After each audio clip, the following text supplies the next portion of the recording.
میں کچھ روز سے دیکھ رہا ہوں کہ چودھری نثار سیاست میں متحرک ہو گئے ہیں. انہوں نے لیگی رہنماؤں سے رابطے بھی کیے ہیں. میرا سوال آپ سے یہ ہے کہ آپ چودھری نثار کا سیاسی مستقبل کیا دیکھتے ہیں؟ کیا وہ کوئی نیا نظام لا رہے ہیں؟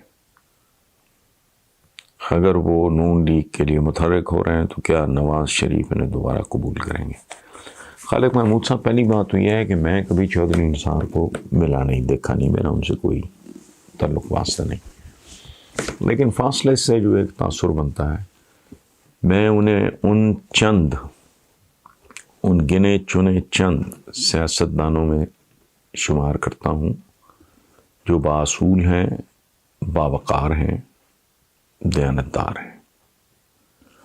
انہوں نے بالکل جینون ریزنز کی بنیاد پہ نون لیگ چھوڑی تھی، اور اب اگر وہ دوبارہ کریں گے تو یہ ان کے شایان شان نہیں ہوگا.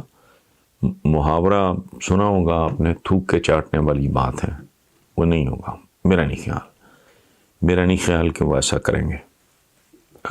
باقی مستقبل سیاسی ہو، سماجی ہو، مالیاتی ہو، اس کا تعلق پرفارمنس سے ہوتا ہے. اگر آپ رائٹ ڈائریکشن میں درست رفتار کے ساتھ جا رہے ہیں تو you will ultimately achieve your target اور گول شول تک آپ پہنچ جائیں گے. مجھے کوئی اندازہ نہیں ہے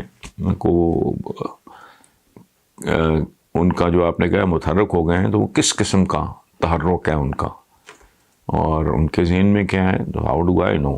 لیکن ایک بات میں آپ کو بتا دوں گی، جو آپ نے کہا ہے کیا وہ کوئی نیا نظام لا رہے ہیں، نیا نظام لانے کی اس ملک میں کسی سیاستدان میں جرت نہیں ہے. یہ اسٹیٹس کو سے آگے نہ دیکھ سکتے ہیں، نہ سوچ سکتے ہیں، نہ کچھ کر سکتے ہیں. اس ملک میں اگر کوئی نیا نظام آئے گا تو وہ کوئی اور لائے گا. یہ نیا نظام بہت بڑا چیلنج ہے. سیاستدان نئی حکومتوں کو بنا سکتا ہے، نیا نظام جو ہے نا، ان تلوں میں وہ تیل ہی نہیں ہے. میرا آپ کے لیے مخلصانہ مشورہ ہے کہ اس طرح کی فروعات اور خرافات پہ اپنی انرجی ضائع نہ کیا کرو. مجھے اگر دلچسپی ہے تو اس بات سے ہے کہ عوام کے ساتھ کیا ہو رہا ہے، کیا ہوتا رہا ہے، اور آنے والے دنوں میں کس بات کا امکان ہے کہ یہی کچھ ہوتا رہے گا یا بہتری کی کوئی صورت آئے گی.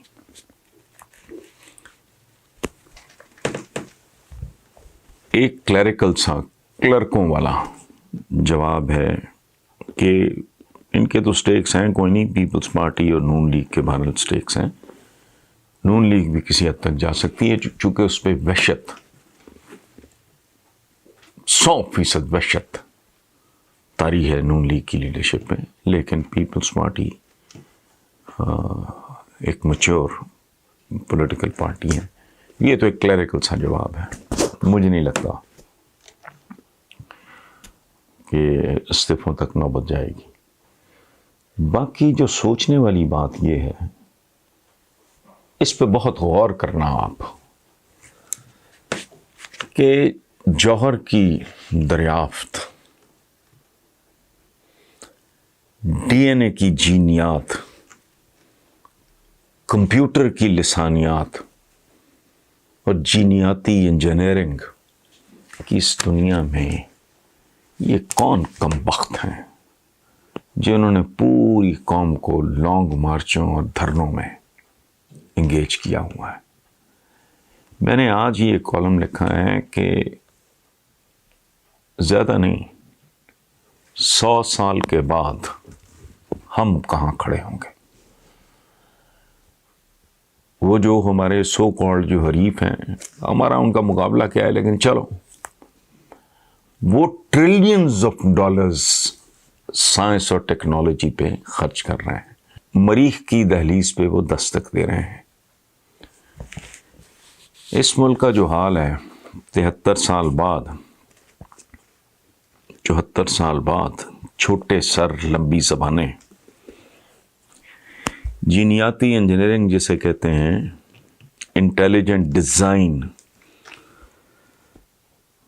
جو ہے وہ فطری چناؤ پر انسان کو غلبہ دے چکی ہے۔ بندہ خود قدرتی ساخت کو اپنی ضروریات اور ترجیحات کے اعتبار سے بدلنے کی اہلیت حاصل کر چکا ہے۔ یعنی ایک طرف علم و ہنر، تحقیق اور تخلیق کے سمندر، دوسری طرف یعنی ہماری طرف یہ جہالت کی طاقت کے سرچشمے۔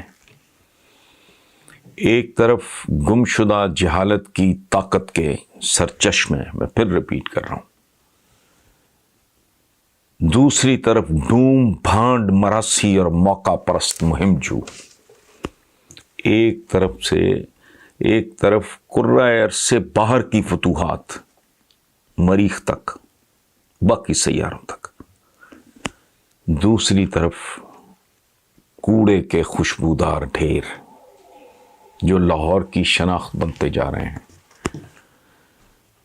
تو یہ سروائیول کی جنگ ہے۔ میرے اس کالم کا عنوان تھا کہ 100 سال بعد